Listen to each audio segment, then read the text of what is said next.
Erikê hîn preya Skypeê gelme dabûn. Zor spas bû rojên xwe. Hoş. Her bijî.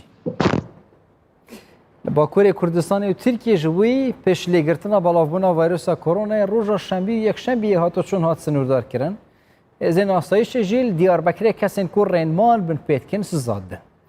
Dikandar dibêjin ew piştgiriya rênman dikin lê divê dewlet û hikûmet jî piştgiriya wan nabike.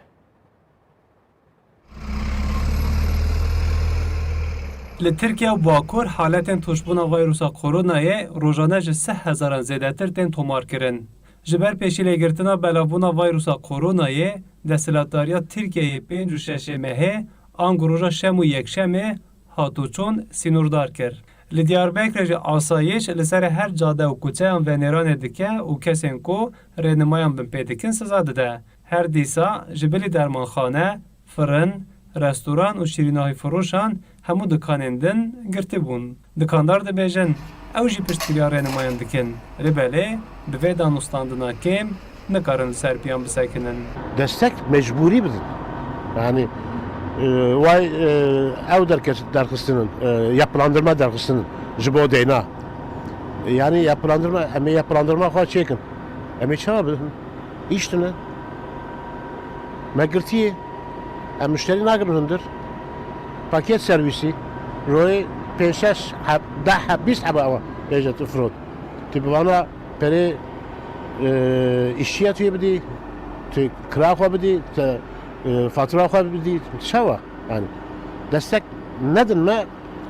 Yani esnafı nevi esnafı bir kapat ki.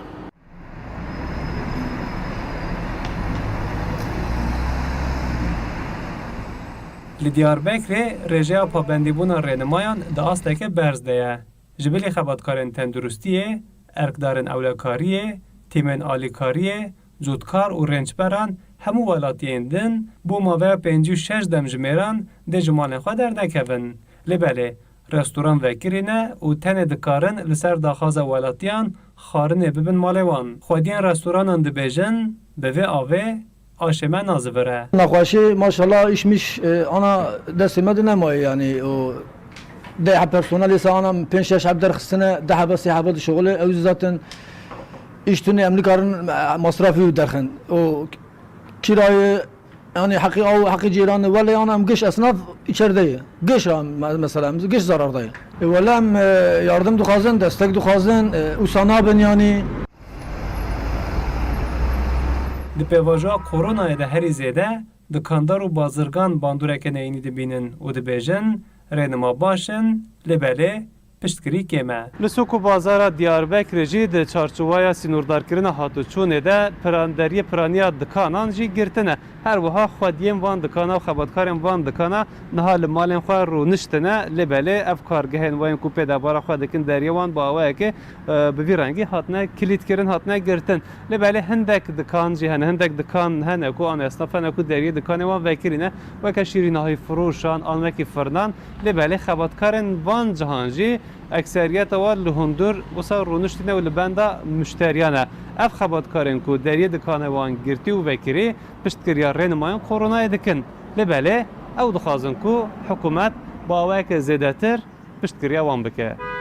Hesen Kösen, Kurdistan 24, Diyarbekir. Weke diyar Tirkiye giştî qedexeya derketina derve ya berdewam e piştî qedexeyê taybet ku hatiye dayîn kolanên İstanbulê vala bûyne kes derve kêmî xelek tê dîtin. Welatî ji bûyî ku demjimêrên qedexeyê de rastî sizanên plez û bez beref malên xwe veçin. Di çarçovaya bergiriyên bo belavbûna vîrusa koronayê de li Tirkiye qedexe dawiya hefteyê ya ku dê 5 û 6 demjimêran berdewam bike, şeva înî di demjimêr 21 de dest pê kir.